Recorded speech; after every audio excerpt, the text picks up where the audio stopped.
ശ്രീകുട്ട, നമ്മളെ മാളൂസിനെ കാണുമ്പോ സാജനത്തിന് പോസ് കൂടുതലാണല്ലോ. എനിക്കും തോന്നി. അവന്റെ പോസ് ഞാൻ തീർത്തു കൊടുക്കും. നീ വാ.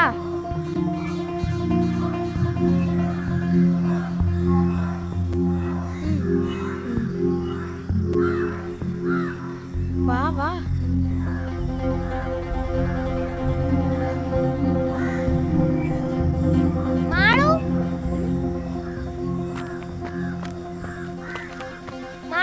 നീ സാജനെ കാണുമ്പോ ചിരിക്കണേ എന്തിന്? അവൻ നമ്മുടെ കൂട്ടുകാരനല്ലേ? ഓഹോ, അപ്പൊ കൂട്ടുകാരനായത് കൊണ്ടല്ലേ. അപ്പൊ ശരി.